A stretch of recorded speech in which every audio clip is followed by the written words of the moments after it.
What's good, everybody? Welcome into Behind the Turnbuckle, presented as always by Mybookie.ag. Do not forget this week, a big-time giveaway for Undisputed the Boxing Game. Go to our social medias. It's all there. Now, he is Big Tommy C. I am the coach. We are growing, and thank you to all of you that took us over 10,000 subs, Tommy, in just like 6 months, 7 months. Amazing. I know you want to say thank you. A big thank you to everyone out there. 10,000 subs in 6 months. In the YouTube world, in any world, anybody starting a new podcast or any kind of show, that is virtually impossible. But you guys have made it happen, and I can't thank you enough. Thank you very much. It's virtually impossible to do it ever. There are 51 million YouTube pages. 2 million ever past 10,000, meaning 10%. 10%. No, less than. That's 2%. Less. Yeah. Or 4%. I'm not a math major. It's not very many. I'll say that. No. It's not very many. All right. We are changing the game. We're not going to give you an hour show because you guys don't want to watch an hour show. But every single Friday at 11 a.m., we drop new content. And it's usually 10 to 15 minutes if it's just an episode, one topic. And Tommy, the final boss, came back. And then he used social media to do one of those funny videos, walking out, dapping up everybody. And then he posted something I thought was a little ironic that went with what was going on. And this is when all these wrestling websites just take something and they throw it against the wall and hope that they're right. So he wrote, "Hey, until I see you later on." And it was a very open-ended tweet, like how much fun he had. But it sounded like, okay, I'm going to go away for a while. We know Moana 2 is coming out, blah, blah, blah. But then the reports come out from a lot of different dirt sheets that WrestleMania, The Rock will not be available for WrestleMania 41, which is still 6 months away. He comes out, he says, "Don't believe all that bullshit." So do you think the dirt sheets are right? Or do you think Rock is legitimately pissed that somebody is saying something that isn't true? Okay, Coach. Here's my take on this whole thing. I think Rock is behind the whole thing. I think he had somebody put that out there. All those little dirt sheet guys caught on to it. Somebody put it, oh, Rock's not going to be at WrestleMania 41 in Las Vegas. Oh, my God. And then you have The Rock react to it and say, oh, that's bullshit. And now it's left in the air. And now all these people are going to be waiting. What's Rock going to do? What's he going to do? I can't wait till he tweets. Is he going to be on SmackDown? Is he going to be on Raw?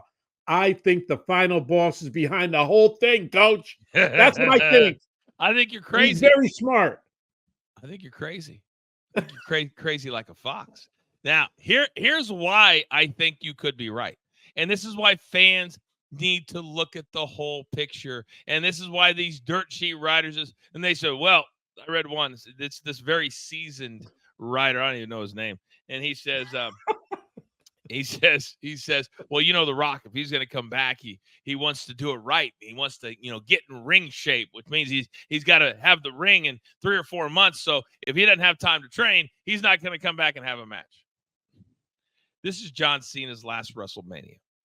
This is Las Vegas. If he is making a movie anywhere in the country, he can be there in 3 hours or less. And he has houses in LA, Virginia, and Miami, or whatever. Do you think The Rock is going to miss WrestleMania in Vegas? Are you kidding me right now? And John Cena, one of the top 5 of all time, is going to say goodbye to WrestleMania, who The Rock wrestled twice at WrestleMania? Tommy, there's no way he's going to miss WrestleMania. Now, he may not wrestle a match at WrestleMania if he's not in shape. He's not going to go out there with his shirt off unless he's looking like The Rock. But Tommy, to say that he would miss WrestleMania when he came back and $30 million getting paid all this money, there's no chance he misses WrestleMania. Look, Coach, him being out of shape is still in shape to a million other people in this fucking world, okay? That's one. Number two, as an old friend of ours said a long time ago, oh, hell no, he ain't missing another payday. He's not missing Vegas, WrestleMania 41. He's not missing it. And wherever he is filming a movie, you could bet your bottom dollar Mark Shapiro and Nick Khan will get the first private jet there to get his ass to WrestleMania in Las Vegas. He is not missing that one iota, Coach. Now, he'll do something there. I'm not sure what it is, but he will sell tickets, Coach. Years and years ago, I remember having a conversation with him because in 2002, for people who are watching, he was very conflicted because he was in the Scorpion King movies. He was in one, I think it was The Mummy Returns, whatever one. He had a very small part. Then they made him the star of the next one. And when you're the star of a movie like that, very, very time demanding, and he was gone for 3 or 4 months. And I remember his agents at the time said, you either got to do Hollywood or do wrestling. But if you're going to do Hollywood, you got to leave wrestling. I disagreed with that. And Mhm. it would have been tough, but his movies early on made no money. No, and I liked them. I thought they were entertaining. You had the one where he was the quarterback with the daughter he didn't know that he Yeah. had. The one with the hockey team, that was terrible. But then he had the Gridiron Gang with the kids that Yes. got Yep. they had good ones, but they made no money Right. because the wrestling fan, they were pissed off. They turned their backs on him. Think about it, Tommy. If there's, let's say, 10 million wrestling fans, let's say 5 million go to see his movies and they pay 10 to 15 million dollars. You're starting with 50 million dollars before regular people even go. If he would have stayed on Monday Night Raw. But he Right. did. I remember saying to him one time, why don't you do both? How about you come in on Mondays, like fly in on a private jet, Tuesday morning back on set, and you film Tuesdays through Saturday, take Sunday off, and you're all good. Because it wasn't like he's filming these movies year round. No. So he didn't do that. And the fans did not go to see his movies. And I think now he's way past that point. But when you think about it, what I'm most shocked about is he's doing this, F bomb that. And he's got his biggest movie ever for Disney, Moana 2, which I know Yeah. that's the franchise you love the most. Yeah. So I'm a little shocked that he's doing that. But I think he, above everything else, Tommy, he separates the final boss character from Dwayne Johnson that just, walked into a high school to visit some people who've been part of a mass shooting. He separates them better than anybody else. Don't you agree? Absolutely. You watch him. He was just on Sunday. I saw him going fishing or whatever he does. He was regular Dwayne Johnson. He wasn't Mhm. the final boss. He wasn't cutting a promo. And that's what I like about him. He differentiates the character between Dwayne Johnson, and that's how you do it, coach. And that's why he has millions upon millions of people following him on Instagram and X. But I think now that even he, let's say the last 2 or 3 years, even he has gone through some tough times. Now, tough times for him are relative compared to tough times Yeah. for normal people. But in his career, when he has his vodka or whatever, it's not vodka, Tequila. it's tequila. Tequila. Got tequila, and let's be honest, a lot of the movies that made money for him were the franchises. It was the Fast and the Furious and stuff like that. And then he didn't always rub people the right way there. Him and Vin Diesel reportedly did not get along at all. So I think part of the reason he came back was to catch fire again. I think he wanted to come back so the new generation of wrestling fans could say, you know what?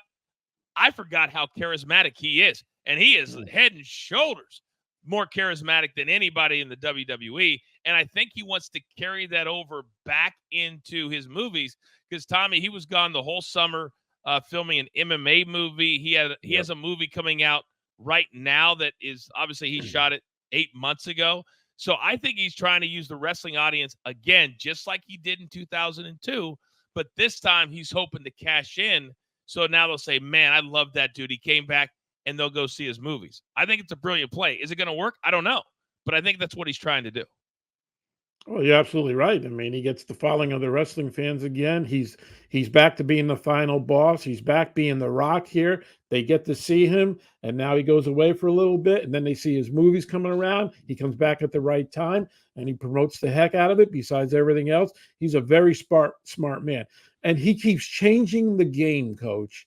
Changing, and the way I'm talking about that is the way he creates heat with other superstars. He creates the heat on social media. Very smart. That's what he did throughout the whole WrestleMania deal.